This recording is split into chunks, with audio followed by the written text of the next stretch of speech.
up in the sky, the birds, the planes. Jason J. Lewis, the voice of Superman on Justice League Action. And you're listening to the Krypton Report. All right. Welcome to the Krypton Report podcast. I'm your host, Tyler, the Superman of Blue, the man of tomorrow. And I have a special episode today. This is exciting stuff. I have 3 guests with me. James is not here. He's probably off fighting crime. We know how that works. And I'm going to let them introduce themselves, but we're going to be talking about something it's near and dear to us in Ohio who are Superman fans and to some of our other Superman fans across the board. Like I'm talking to you, Luke Bug. You know what I'm talking about. I have with me, and I'll let them introduce themselves to get the full I can't even think of the word. That's how excited I am. I'm going to start with you, Mike. Let you introduce yourself. And you're here to... Oh, no. There's a dog. Isn't that Crypto? Crypto. No, I got 3 dogs. They're outside right now. So funny. I have a dog named Crypto as well. So. Oh, yeah, I do. Mine's white with black on it. Like I technically should have probably named him Harvey or Dent, but he was white enough that I was like, "You're Crypto, buddy." This is Zoom, so this is not Zoom. So I was like, "Where's the mute? Where's the mute?" Our other dog, I let my daughter name it. Is Scooby Doo. So we have Scooby Doo and Crypto here at the house. There you go. And then our third dog, we went with Mira. You know, after Aquaman's wife, because we were trying to find a name that kind of fit her that was still comic booky. Yeah. But we are talking about the Superman statue that I say we because, you know, I'm Ohio and I'm a member now, are trying to put in Cleveland, Ohio, where it should be. And I'm going to let Mike take it and introduce himself. Mike, go ahead. Okay. Hi, my name is Mike San Giacomo, and I was a reporter at the Cleveland Plain Dealer newspaper from 1989 until my retirement in 2019. And during that entire time, I was pushing for Superman to be recognized in the city of Cleveland. When I moved here, I was shocked and kind of horrified that many people did not know Superman was created in Cleveland. People who should have, government people, mayors, people of the staff, they just had no idea. So I had a comic book column in the paper that was syndicated nationally that started with the death of Superman in 93. And since that time, I had been pushing Superman, push. And I guess just to jump right ahead, in 2006, I finally, after writing all these articles, trying to get the city to do something to honor Superman, and not getting anywhere, I was finally angry and convinced my editor to let me write an angry story. So it was a full-page story which basically said to Cleveland, what is your problem? We are the only city in the world that can claim to be the birthplace of Superman, and we don't embrace it. And it was a pretty angry article, full page. And at the end of it, I called for people who care to get together. And the result was pretty remarkable. I mean, we had over 100 people. I can't remember exactly how many, but everybody showed up for this meeting. And out of that, we formed, first it was called the Summer of Superman Committee, but then we changed it in a little bit to the Siegel Shuster Society. And I've been working with it ever since. It was kind of odd at some point because I was a reporter and I was covering it, but I was also part of it, sort of. But so eventually I had to back out until I retired. Then I could come back on and actually be on the board. And that's where I met Lee, and we'll go to her in a minute. But the society has done a lot of great things that we can talk about. And the greatest that we'll talk about in a few minutes is the Superman statue, and it's well on its way. All we need is some help to bring Superman home. All right. Thank you, Mike. Lee, you go ahead and take it away. Yeah, so I got involved with the Siegel and Shuster. My name is Lee Goldie, and I am a cousin of Joe Shuster. My maternal grandfather is Joe Shuster's first cousin, and they are were 6 weeks apart and grew up together. They were really good friends. They grew up in Toronto, Canada, together. And then when Joe moved here, every summer he would go home, and they would be hanging out together a lot. They were very close. I read an article in the Plain Dealer one day, and I'm like, they're doing something. I'm going to show up. But I wrote down 10 o'clock instead of 9 o'clock or whatever time it was. And I walked in an hour late. And everyone's like, well, who are you? And I said, well, I'm Joe Shuster's cousin. And the look on their faces was like astonished because Mike can sum this up, but they didn't know that any relatives were located in Cleveland. Nope. And so I literally had to prove my relations, because there are certain people on our board who know they know the entire lineage of both Jerry Siegel and Joe Shuster. And I confirmed that my grandfather was related. And so I have been the board secretary ever since. And I just love it because I am very proud of my city of Cleveland. And there are sports teams, and those are great teams, but there are people who take sides for teams. Everybody loves Superman unless you're a villain. So I'm very excited to be a part of this. And we've done a whole bunch of things to honor and celebrate the creation of Superman right here in Cleveland. And we can talk about that in a little while. But everything that we've done, it just makes me happy to give Joe the honors that he deserved and that nobody really gave him when he was here. And bring Superman home, So thank you for having me. Oh, you're most welcome. Like, I got chills. Because, like a little bit about me, like I talk about this all the time, people are tired, but like, I'm a writer, and I've always said, like, I have my degree in film production. That's a whole nother story. Mm-hmm. But I was like, one of my passion projects is a movie. I would love to make a movie about Jerry and Joe, because to me, there's so much, like, I love the character, and there's evolution over these past 7 years now. Mm-hmm. But where does the core start? And, we've talked about in this podcast, and we've heard stories about how they were screwed over, how they did not get the credit and everything but what they created and how it lives on.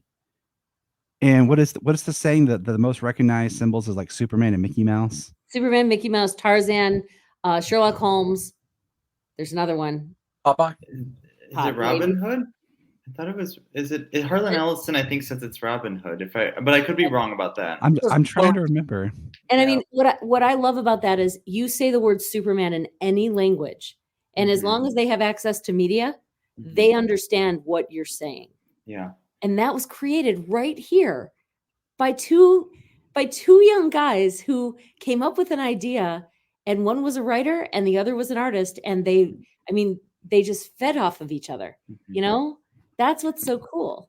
Yeah. I think there's such a purity to the idea of the character, and I love your saying, like, if you don't like Superman, you're a villain. And I feel like there's so much in the world. Like, my brother-in-law picks on me because he's a big Batman fan, which is fine. Like, I like Batman. I have a Batman tattoo, but I also have, Superman right here. And I got Flash on my leg. But what, like, my kids will ask me, okay, like, you saw my daughter earlier, my son, and they'll ask me, like, Daddy, why do you like Superman? And I'm like, it's not because of the powers, but it's because of the character of the symbol of, good, and just the idea that you can be good, you can be selfless, there's all these things that, and I deal with so much at work, but you see, like, negative, like, and it's funny because I will, like, what sucks is I have to wear like a button shirt at work or a plain t-shirt. So I don't get to I have like a closet full of Superman shirts. But there was one kid, my button shirt, he could see my tattoo, and he called me like Superman because that's like he pointed at. And that symbol, like, it means something. Like, I wrote there is a website, I'm friends with the editor, called the Daily Planet website. They do actual news, but they also have a subset of all Superman related, like podcasts and content. And I wrote a piece years ago about why I constantly wear Superman t-shirts. And the point is, because the symbol represents something that people can believe in, and just goodness, divergent from any kind of religious beliefs. Because, like, much like you said, like sports teams and like religion, you can look at it like people will argue, but people might not say I'm a Superman fan, but you're not going to be in a fist fight with somebody Right. over it. You know what I'm saying? Because there's a concept and a construct of just being good that's embodying that, and that's what draws me to the characters, because so much of the world is about darkness and anger and hate, and it's so easy to fall into that. And there's so many great story examples. Like my son was dealing last year with bullies, and I pulled some of the lines from the Superman Shazam versus Black Adam cartoon, where Clark Kent's talking to Billy Batson. He's talking about how hard it is to be good and what that means. And I had this conversation with my son, and I think you have that idea of a character, but then you're like, why was this character created? And you look back at the creators, and what part of themselves did they put into this to bring this about? And even when you go back and you look at the early Action Comics and everything, as the social crusader, and the protector of the downtrodden and everything, like all that still exists in the versions that we read now, even with the more powers and the fantastical. So there's something extremely human at the core of this character. Yeah. And I don't mean to, I want Valentino to be able to speak. I was about to say, Valentino, you're up, man. When you're done, I want to share something about what you just said. So go ahead. Oh yeah, I'll introduce myself. I wanted to say something before I introduce myself, but to the point, but I don't want to lose it. To the point Lee was making, I often say that Superman is Cleveland's greatest export, which I do think that we don't like. I don't understand why Cleveland hasn't really embraced this history, because it's the thing we are exporting at this point. We're not exporting steel, and so the most recognizable character in the world is being exported from Cleveland, and it's pretty amazing. We haven't really fully just sort of embraced that history. But to back up and just introduce myself, so I'm Valentino Zullo. I'm an assistant professor of English at Ursuline College.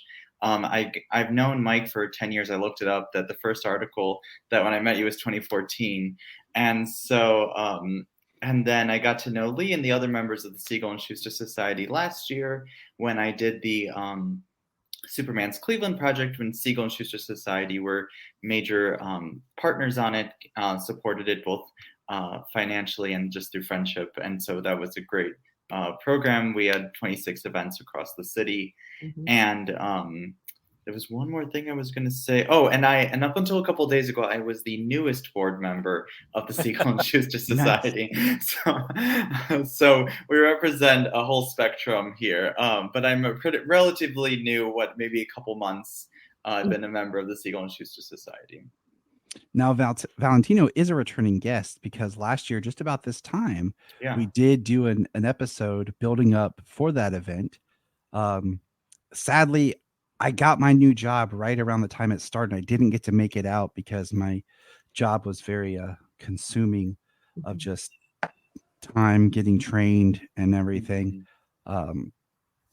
And just, other life things kind of was how I had it organized. It didn't work out. But it was very exciting to see that, because I had mentioned off mic before when we got started was, a few years back, 2018, I took my family up to Cleveland for the from Cleveland to Krypton at the library.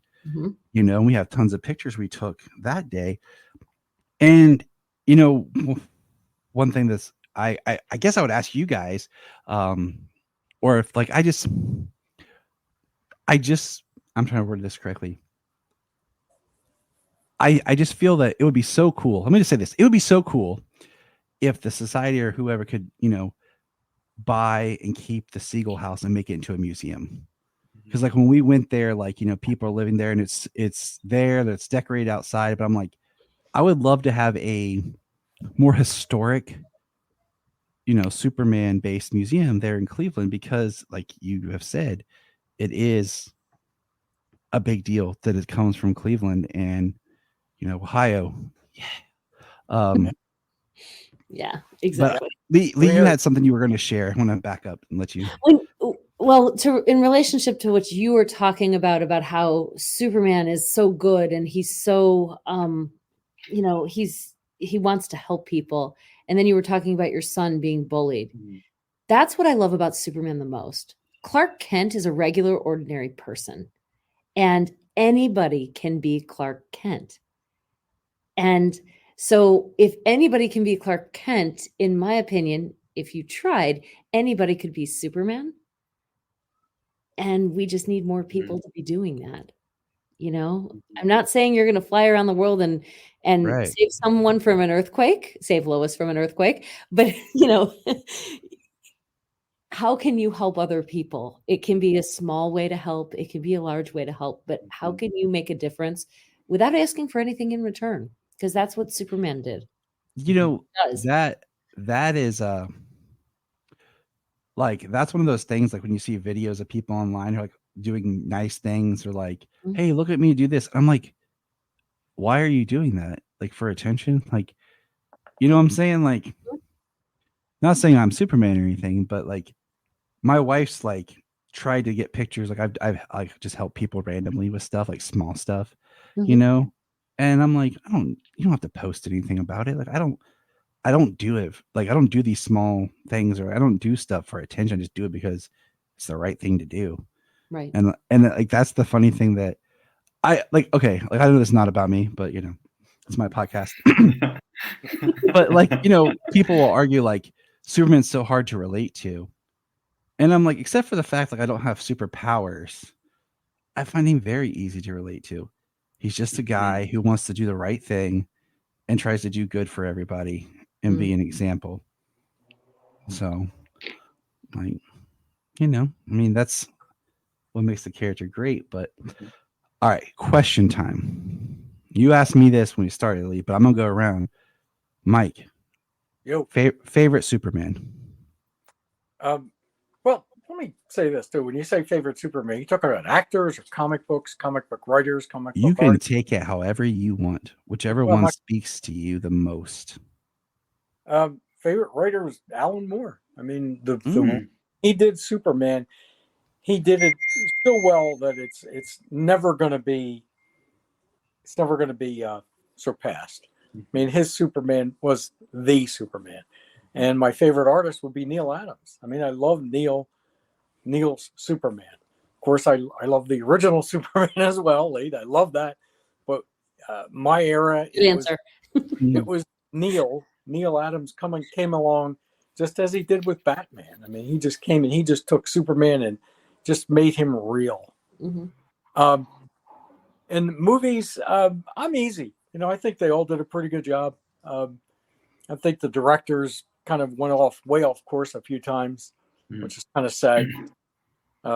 Richard Pryor. I won't say anything else about that. Look, I will fight on this hill, and I've said this multiple times, that I prefer Superman 4 over Superman 3.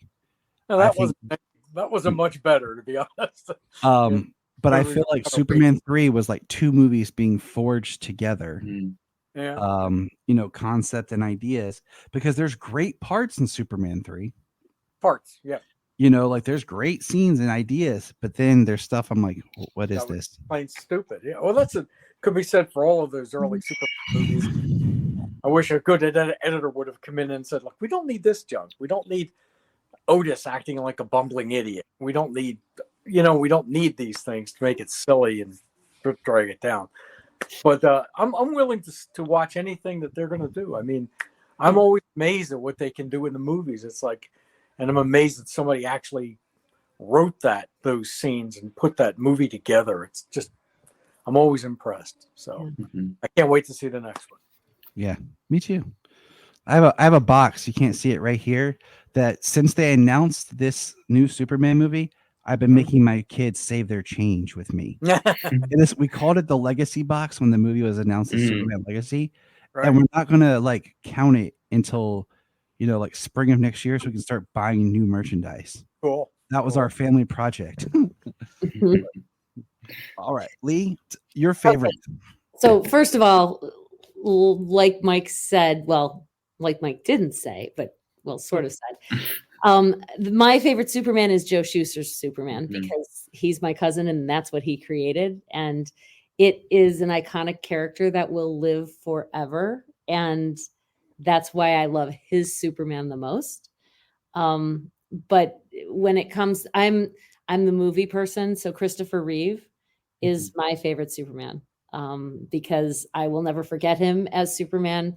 I am not a fan of the dark Superman Mhm. uniforms, because I think Superman is bright. When I think of Superman, it's a bright light. It is, it's a positive thing. And that's why I was a little frustrated when Superman became a little bit darker in costume, if that makes sense. Yeah. The costumes that he was wearing, in which Superman was it? You guys know I don't. Yeah, the Man of Steel. Yeah. Yeah. Well, not the Man of Steel. Yeah, which I'm not a fan of. I'm gonna go die on that hill. I'm not a fan of that Superman. Yeah. So I mean, I like how others portray Superman, but to me, it's Joe's and it's Christopher Reeve's, because Christopher Reeve is a Superman in many different ways. So Yeah. When before they announced the costume of the new movie, I wrote a quick piece that was talking about, Superman's costume and how the bright colors are supposed to be bright. It's supposed to be that it stands out, that it's almost comical, because in a way it's a way of diffusion, because you see this person who looks kind of like, why is this person wearing this outfit that's so bright and goofy? But then you see what they can do. And if you had someone who could do those things, but then wore this like serious, fitting outfit, you're more intimidated. But it was a way of diffusion. And the idea is he wants to stand out. It is about standing out and standing above. All right, Valentino, you go, bud. So this is a difficult question. So I will say, following Mike, I absolutely love Alan Moore's Superman. Moore wrote one of my favorite lines in a Superman comic, which the narrator says at the beginning of Whatever Happened to the Man of Tomorrow, this is an imaginary story, aren't they all? And I think that's the brilliance of Alan Moore, is he gets that. I don't know, Alan Moore gets those nuances, and obviously it's harkening back to Jerry Siegel's imaginary stories, but he says to us, aren't they all? And it's sort of like you have to reckon with that as the reader, but well, yeah, but they're not. But still, Alan Moore is brilliant in that way.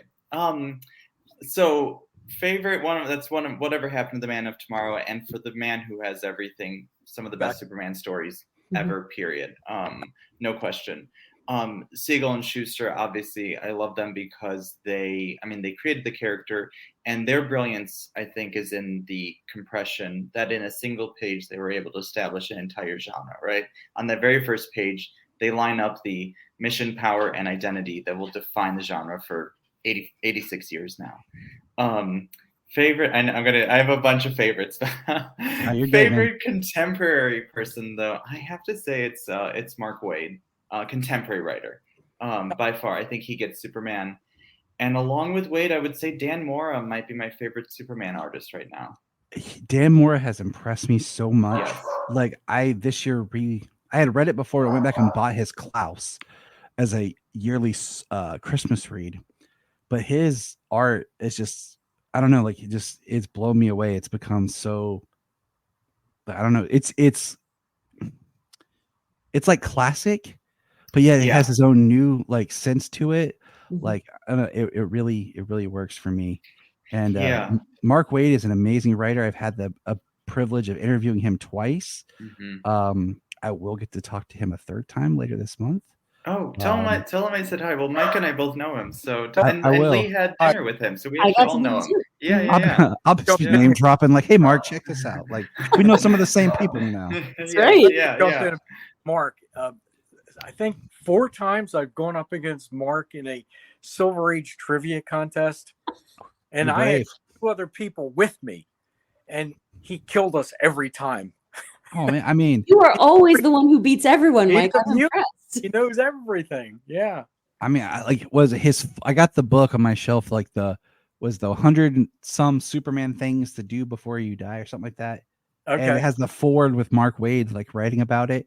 And he was like, I was one of the only people who knew Clark Kent's social security number. I'm like, yeah, he's a freak. I'm like, you're the man, Mark. No one.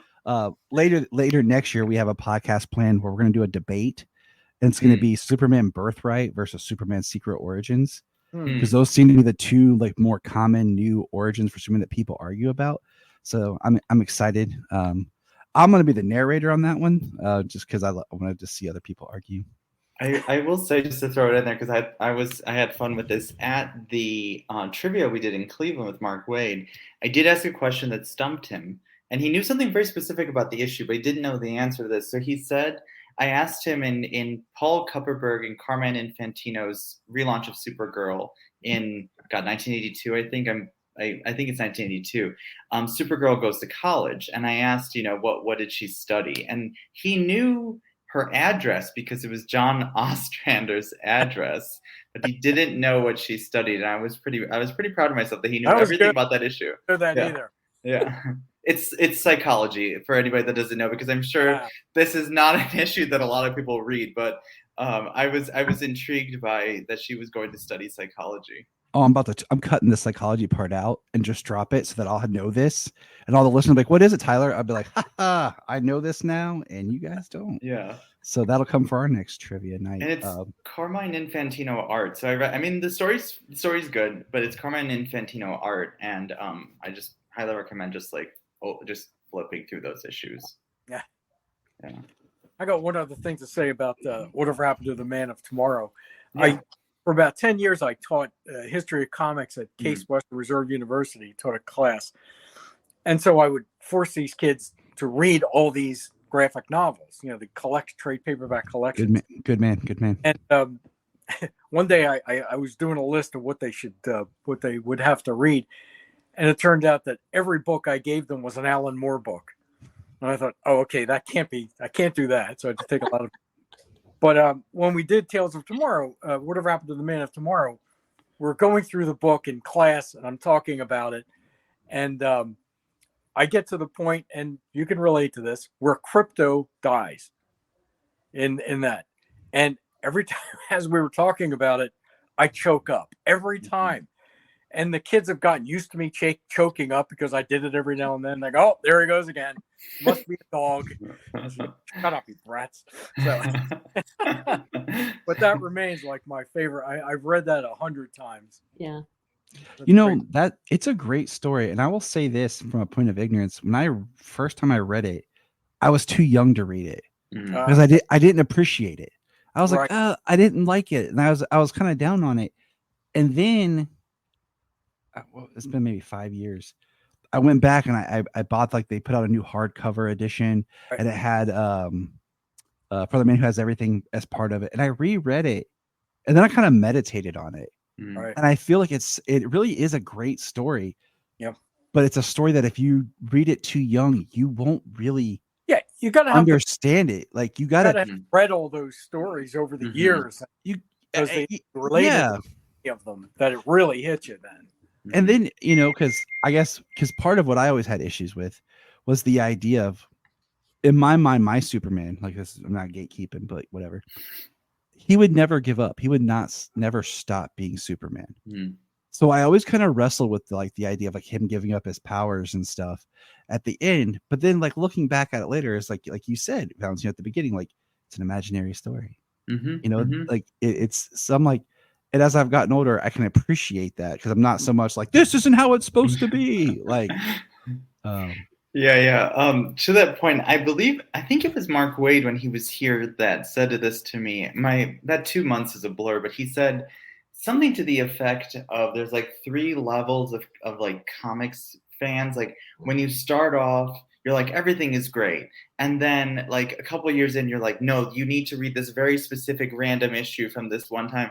And then you read thousands of issues and you're no, everything is great and it all makes sense and it all fits, right? And I do feel like that. I think I definitely had that in my teen years. It was no, you need to know that this happened in this issue. And now I was every Superman's great. And Mark Waid's the greatest writer today, but there's so many others. Yeah. I think part of it's just because I struggle with certain stories of I want my head canon, stuff to make sense. And you get to a point where you're no, there needs to be this tight narrative. I need this story.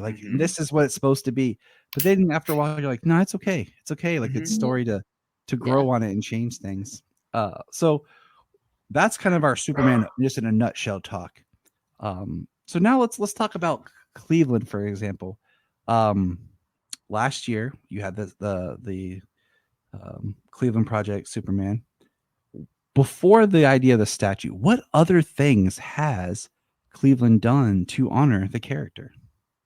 Open question for anybody. I'll jump in real quick. Cleveland hasn't done much, to be honest with you. The Siegel Shuster Society has done a hell of a lot. I like this answer. Lee, you can jump in, but one of the earlier things we did was to convince DC Comics, which wasn't easy, to allow Ohio to be the only state in the country to have a Superman license plate. Which I have. That's great. Go figure. And we always hear from people from all over the world, and not just the United States, saying, "Can I buy one of those license plates?" And then sadly, no. You've got to be an Ohio driver in order to get one. So that was really special, and that really started what the society was known for. Yeah. Then after that, we put up a welcome to Cleveland statue in our Cleveland airport, and which I have not seen in person. I've only seen pictures. Very nice. We all worked on it and put it all together, and it's a nice statue of Superman, just 6 feet tall, and a running a video of the history of Superman and Siegel and Shuster. And one of the coolest things we did was to bring together for the first and only time the Siegel and Shuster extended families. With a whole weekend of events, and we all had a big party, basically. Yeah. And sadly, many of the people who came to that from both sides of the families, they died shortly thereafter or within a few years. So we were really glad that we were able to do that, and because it never happened before. You know, these families never came together, and we brought them together. Yeah. And it was a really wonderful thing. It's beautiful. It was really cool. I want to add just a couple things that you left out that are a little important, because we'll start from the beginning, and it's basically because of you that all this happened. Is the first thing that we did was we wanted to renovate Jerry Siegel's house, right? Because it was horrible. And if you Google "Saving Superman's House," you're going to see our fundraising video for that. We're not fundraising for that anymore. Because we raised $111,000 in an online auction with the help of Brad Meltzer. And good writer. And it was, we were able at that 75th anniversary where we had the family reunion, whatever we call it, we were able to unveil that house. And then in addition, because Joe is the most important to me, because I'm biased, his house was unfortunately torn down 2 years before the Siegel and Shuster Society was formed. But we decided to create a 16-panel first issue of Action Comics #1 that is a fence around the property, around the perimeter of the property. And so that's a little site that you can go see in addition to the house. And then we also named the streets Jerry Siegel Lane, Joe Shuster Lane, and the street that connects the two is Lois Lane. I'm looking for my picture I had framed that my room's been rearranged of me and the kids in front of both locations. Yeah.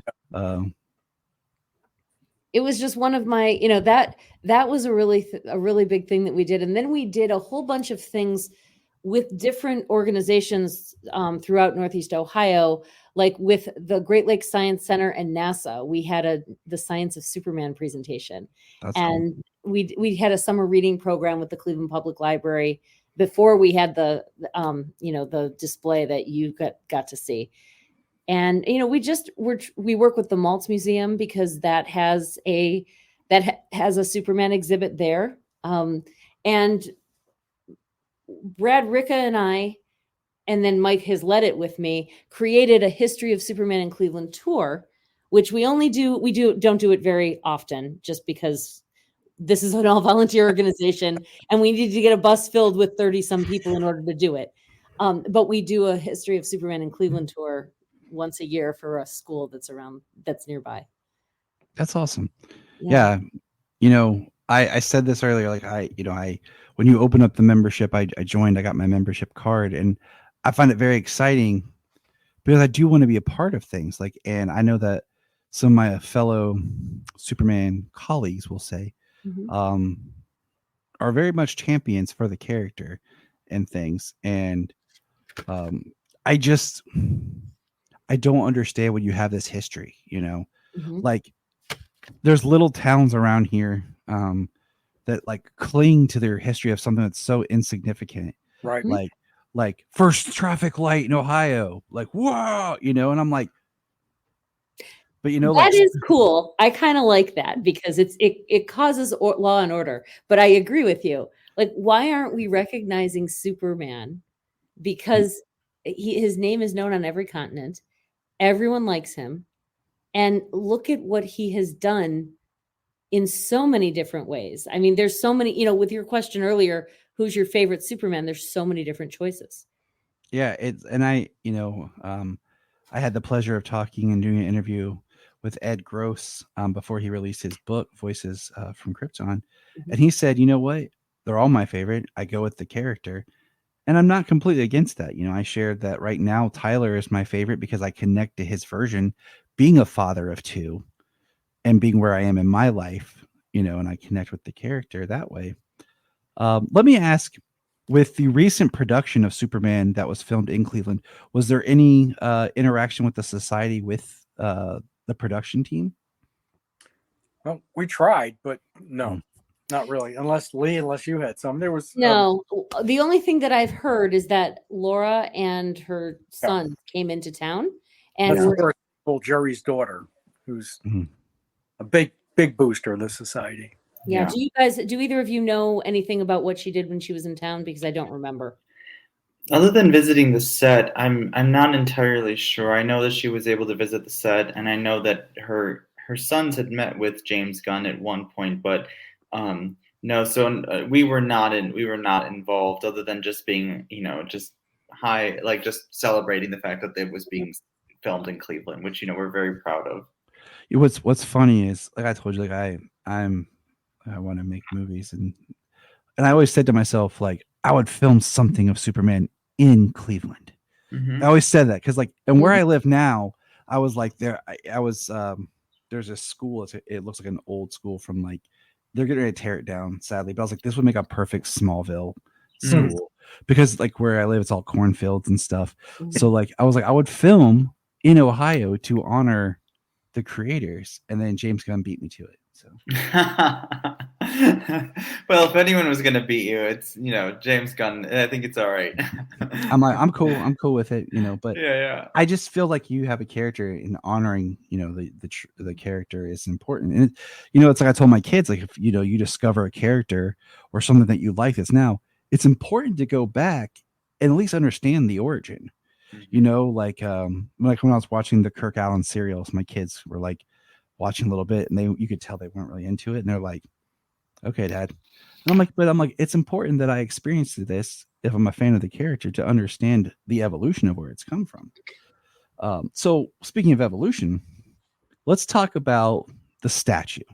We've kind of talked about, a little bit of the society, how it was formed, things you guys have done, how you've kind of started to grow more. I think like, the event last year that Valentino and I discussed had really helped bring, I think, notoriety. I know we were pumped. A friend of mine, fellow podcaster, lover, Superman from Columbus, Joe Stuber, he was excited about it when him and I talked. So let's talk about how that came to be. When did the idea first start? And then, tell how it's going now and what we, the listeners, the audience, and everything can do to help and support. Yeah. Let me say one thing real quick. There have been several attempts to have a statue of Superman in Cleveland, and for one reason or another, they fell through. And it was very frustrating for us because we wanted it so badly. But this latest one, it's happening, and we're really happy with it, and happy about the way it's going. And I'm going to let Lee take over because she's the one who's been doing most of the fundraising for this. God bless her. So, Lee. So yeah, I'm going to correct you on the title of it because it's not just the Superman statue; it's the Siegel and Shuster Tribute Plaza. And I say that because, again, there's my bias of being related to Joe. It consists of 3 parts. The first part, and have you seen it? Yeah, I saw when it was announced. It was on Twitter, like that Yes, it was exactly. happening, and I saw that, and we mentioned it on the podcast that it was happening. Yeah. To bring awareness to it.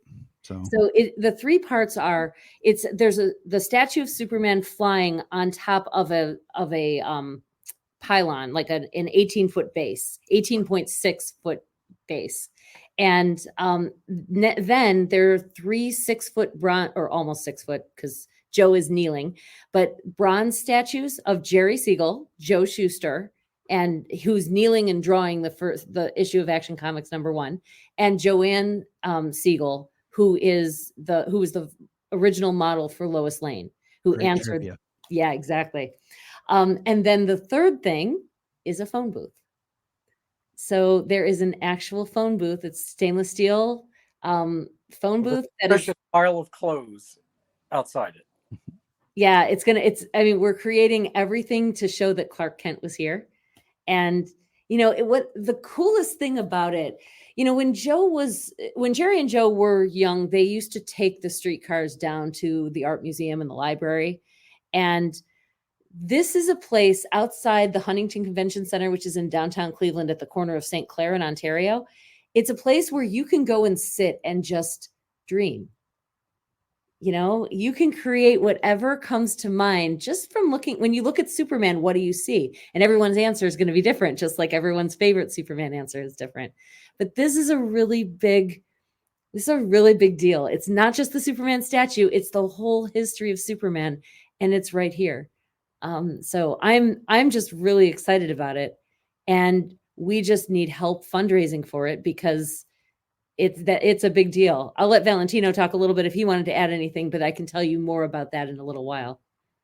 The only thing I would add, I think you captured all of it, is that I want to just stress the importance of it being named the Siegel and Shuster Tribute Plaza.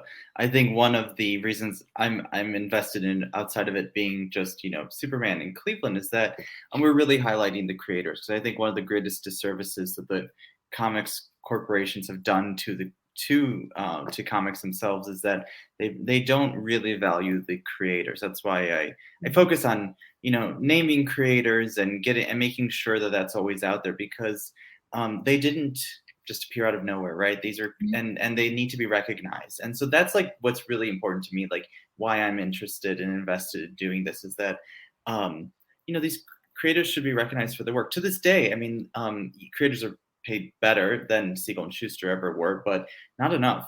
And so I don't know. My little hope is that I don't think I don't know if it'll be a sea change, but I hope that naming this not the Superman Plaza but the Siegel and Shuster Tribute Plaza will speak to that movement for creator rights. No, I mean, you brought up Neil Adams, and Neil Adams was the champion that got Jerry and Joe's name put back on the book, and it was a big deal. I gotta jump in. Go ahead. Yeah, go ahead. There was a Wizard World in Cleveland, and I've known Neil for a while, interviewed him many times. Yeah. One of my proudest moments was I was able to bring over the Siegel's relatives to introduce them to Neil, because they knew what Neil did, and it was the greatest thing I've ever seen, because they were so excited to see him, and he was so excited to see them. And they were just like, they were just so happy to meet each other. And I just felt so good about that. This is great. These guys got together, and it was just a lot of fun. I just went to my office to see, because I'm at my place of work. I went to my office to see if I could find it, because I also met Neil Adams and took a picture with him. There you go. Yep. And it was one of the things I will never forget, just because he did so much for Jerry and Joe that no one else had the guts to do. Right. And I mean, him and Jerry Robinson was a big part of that too, but there were but he started it. Neil started it, and Jerry wouldn't have jumped in. Is that fair to say? If Neil hadn't gotten the ball rolling. And that just meant so much, because I mean, Joe was a very quiet guy. I mean, he's an artist. He would speak through his art. He would not speak through his mouth all the time. And I didn't know him personally, because I was too little, but when he was alive, he's my grandfather's age. Yeah. And he just, he didn't know how to speak up for himself, and he was frustrated. I mean, it was not an easy life for him after everything stopped, after they lost the rights and he wasn't drawing anymore. And when I don't know how familiar you are, but he had macular degeneration. And so, his vision just continuously got worse, and he had to struggle with that and drawing. And you can tell the difference, in the years of his drawing, how big of a Superman he drew, or how much of a Superman he drew. You can tell what year it is. It's pretty cool. Mm-hmm. But this was really hard for them, and Neil Adams was amazing. Yep. In that. I have a quick question. The statue that's in the plaza, will it be based on Shuster's original drawing? I know the answer, but should I be answering that? Because Well, what I'm going to say. I mean, the quick question, it's sort of a conglomeration of all the Superman statues, all the Superman logos. Cool. Yeah. But Lee, what would you like to say? I mean, it's not Joe's. And I'm not going to lie, that's a little pet peeve of mine, just because I think Joe's should be here, but that's my own personal thing. And again, my bias because I'm related. So I don't think you're wrong if it's the Siegel and Shuster and it's representing Superman at the same time, and that they created it. And this is the Superman that they created first that, we've taken and run with. Dang it, Tyler. I was like, I have a original Action Comics 1 symbol shirt, and I just didn't think about it because I was like getting dinner for the kids and everything ready before we started. I should have put that on. Dang it, Tyler. I would have loved it. I would have noticed it immediately. Because I have I try to get all the different symbols, and I have one with that shield on it and everything. And I have an Action Comics 1 hoodie and everything too. Mm-hmm. You can see my poster in the back. I'm never good at this. I did notice it. Yeah, I'm never good at when I'm on camera trying to point at where stuff's behind me. I think the plaza is a beautiful idea. Just to honor. I mean, you build statues for people for things that they do for the city or for the town or whatever. And sometimes it's, like Columbus, Ohio has Christopher Columbus, or did, Mm-hmm. I don't know if it's still there after that whole movement, but yeah. Then you have people like Jerry and Joe who created an icon, a modern day icon, like you say, that you can show the symbol and say the name anywhere and people know. Mm-hmm. And you're not taking advantage of that's from your backyard. Exactly. It means so much to me in Cleveland. I mean, I can't wait until people are saying, yeah, I'm coming to visit the Superman, the Siegel and Shuster Plaza. I can't wait, because there are going to be people from across the world, not just the country, the world, who come and see this. Right. And if we could jump in, we need some help to make that happen. That's what I was about to segue to. Like, how can we help? Lee can explain how to help. So check out, we have a website called supermanstatuecleveland.org. And I'll say that again, supermanstatuecleveland.org. And you can do two things when you go there. Number one, you can get your membership card. Okay. Membership cards are free, and we have no problem sending them out to anyone. We would love for people to help donate. Any donation, whatever size, can help. We have raised, so we started out with money that we got from the license plates. So thank you, Tyler, for helping with that. And every Ohioan that's listening that has a Superman license plate, you have made an impact on the start of the Tribute Plaza. So we thank you for that. Now we need more. We are looking for people, companies, foundations. We're looking for anyone who is willing to support this Tribute Plaza that people are going to see. Just like if they're at the convention center, they're here in town for a convention, they walk out and there's Superman. There are people who they are just Superman fans and they're going to come to Cleveland. There's so many people that can take advantage of this, and it's going to be so helpful. It's not just let's pay for this now. It's you're paying for something that is going to last a long time and create a legacy. And we need help doing that.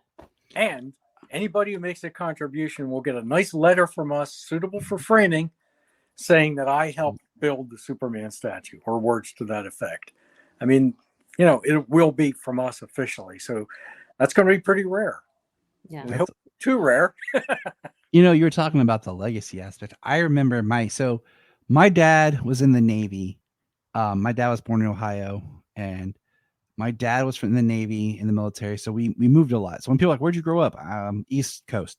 But I remember visiting my grandparents in a small southern Ohio town. And it was my grandfather who first told me the story of like Jerry and Joe creating Superman, about being excited and running to each other's house and sharing ideas. And it came from, Cleveland, Ohio. And I remember being a kid and being like super excited, like Superman's from Ohio, like, and I'm in Ohio and at the time.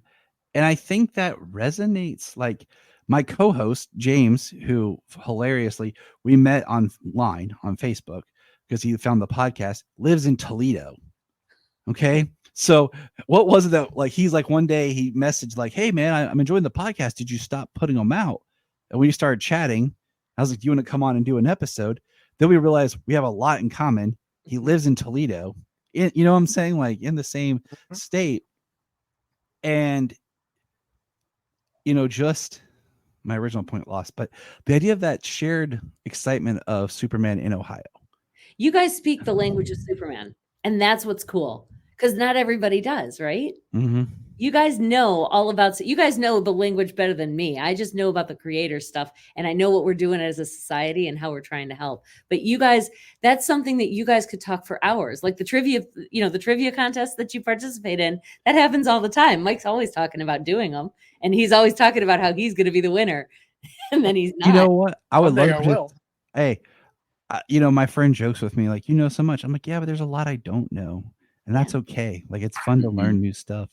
And I encourage everyone to donate, just donate a little bit, like $1, every paycheck, $2, $5 every, a month or something. Like just to jump in, we're a 501c3 organization, so these donations are tax deductible. Mm-hmm. See, that's cool. I don't even care about that. I just want to help. Like, and they are tax deductible. That is correct. We're 501c3, and we need people to help share our social media posts, share the information, share our website on your social media, because Tyler, we've never met before today.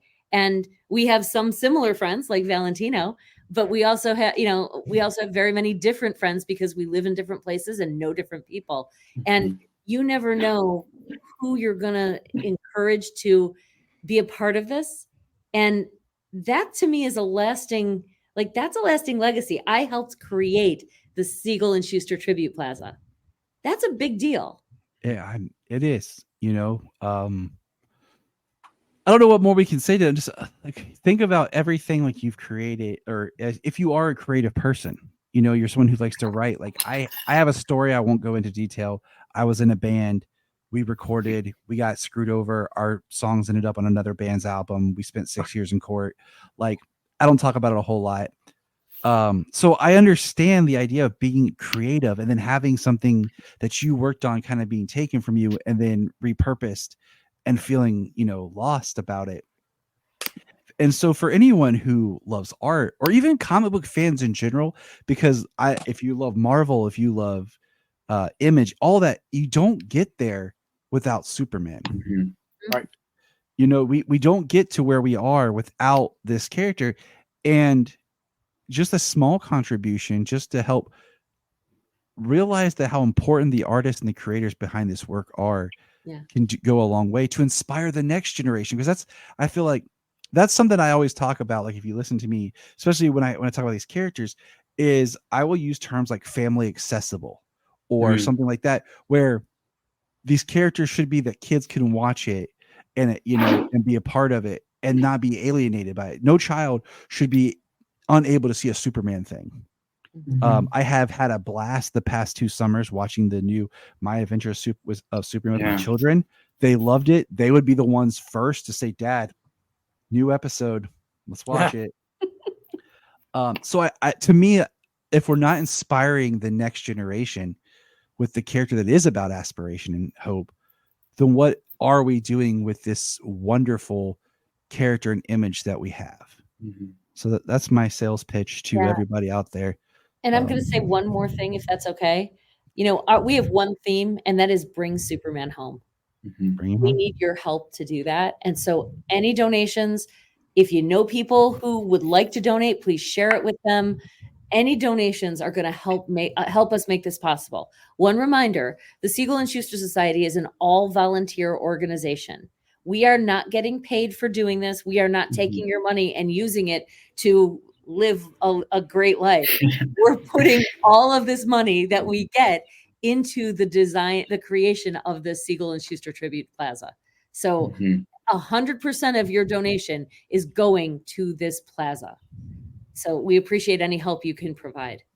And there will be a hell of a party when we unveil that statue, and Mhm. everyone invited to Cleveland. We're Yeah. expecting parades and all kinds of wonderful guests. So it'll be a wonder to see. So when you contribute a little bit, you can be part of that, and we'll welcome you. I don't know why Cleveland doesn't push to have a Superman Day in Cleveland where they We've had to do it. celebrate. We have. I know. You want to elaborate on that real quick? Like, because I know, like, I've seen it before, like that was, but like you said, parade, like something big and massive. What does Cleveland do for Superman Day, and when is it for all of our listeners? That's up in the air. It's going to be either April or June. We're debating whether or not to have it when the new movie occurs, when the new movie opens, or should we have it for the anniversary of release of Action 1? So it's kind of up in the air. We did have a Superman Day in Cleveland for the 75th anniversary or the 80th. Now I'm losing track. I want to say it's the 75th. I think it was the 75th. Because I remember reading about it. Yeah, we met with Mayor Jackson, and I have a whole bunch of pictures. I just have to pull them up, but I have a whole bunch of pictures from that day. It was really, really cool. My entire family was there, and they were very excited. We just want to find a way to celebrate in any way. And if we can have a Superman Day, and I think April 18th is the perfect day, in my opinion, right. Just because that defines us, that's the day that defines this entire comic book industry. And it was the start of something that has expanded in so many different ways, genres, and there's so many different things to it. It's just so neat. So we would love to do the Superman Day. We just we're focused on the Siegel and Schuster Tribute Plaza right now. But down the road, we're going to be getting something like that into play. And when we do that, we light up the Terminal Tower, by the way, in Superman colors, which is always very fun. For those that don't know what the Terminal Tower is, it used to be the tallest building in Cleveland back in the olden days when Superman was created. So leave tall buildings in a single bound is done by they got that from the Terminal Tower. Yep. Yeah. Well, I want to thank everyone for being here today. All the links that we discussed will be in my show notes for everyone so that they can click on it, so they can pull it up easily to read about everything and to donate. Is there any last plugs or anything you guys want to say for people to go to or anything else? SupermanStatueCleveland.org. Check out our Facebook page, which is facebook.com/Siegel Shuster Society. We have an Instagram account, a Twitter account. What's the Twitter account again? I can't remember. It's Siegel Shuster 38 because Siegel Shuster was taken, so it's Siegel Shuster 38. Mm-hmm. And then I think why was it 38? What's the reasoning behind 38? 1938 is the year that Action Comics #1 came out. Thank you very much. And then Twitter? And then Twitter is Siegel and Shuster Society. Great. Okay. So please join. We would love to have you, and we'll keep you up to date on all of the latest and greatest news and let you know where it is. We just put a video. If you haven't checked out our Facebook page or Instagram page or Twitter page, we've just put a video of what the foundation of the Siegel and Shuster Tribute Plaza looks like. It now has everything ready except for the Superman statue, the 3 bronze statues, and the telephone booth. We just need the funding to help put that there too. All right. Thank you for being here. And Thank you. remember, Thank you very much. Look up in the sky. we want to thank you for checking out the Krypton Report podcast. And we ask you to check us out on all of our social media on Twitter X, Facebook, Instagram, Blue Sky, Hive, Threads, YouTube.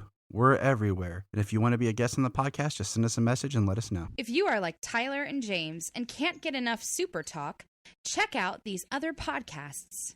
Digging for Kryptonite, Supergirl Radio, The Last Sons of Krypton, The Superboy Legacy Podcast, All-Star Superfans, Superman the Animated Podcast, The Aspiring Kryptonians, Always Hold On to Smallville, The Geek of Steel, and Truth, Justice, and Hope. Tyler here. Hope you're enjoying the podcast today. I just want to talk about another project I've really been working on. It's the Requel. It used to be just part of our Patreon, and we still do Patreon exclusives, but I've really pumped it up, and I've started inviting friends to join me as we pitch movie ideas. I ask everyone if they can go and check it out. It's under Jonathan Tyler Patrick on my YouTube, and go like it, subscribe, and if you want to come on and pitch an idea, come on. Just check it out. It's a fun time. I am Brian Peters, the creator and host of Gravely Amusing. For the past 30 years, I've studied the history of gods and monsters in pop culture and our world. As a student of theology and history, I've tried to understand evil and its impact on us. As a writer, I've tried to share this knowledge. As a comedian, I've tried to make people laugh as I do it. But as a man-child, I'm still that scared 7-year-old boy. Join me as I share the history of horror and sci-fi, discuss classic and modern pop culture, and share a creepy story or two. This podcast may scare you, it may horrify you, or it may leave you gravely amused. Listen to Gravely Amusing on Apple Podcasts, Spotify, iHeartRadio, and wherever podcasts are found. Follow us on Twitter at gravely_amusing or on TikTok at gravely amusing. We have a $1 Patreon. Yes, I know everyone asks for money, but our $1 Patreon each month gets you commentary tracks for releasing movies, DC movies. It gets you my Requel series where I pitch ideas about movie sequels, prequels, or whatever.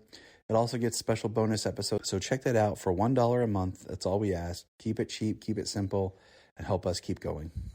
Check out the link in the show notes or Patreon Krypton Report. This is Dan Jurgens, and if you want to have a good time, keep listening to the Krypton Report.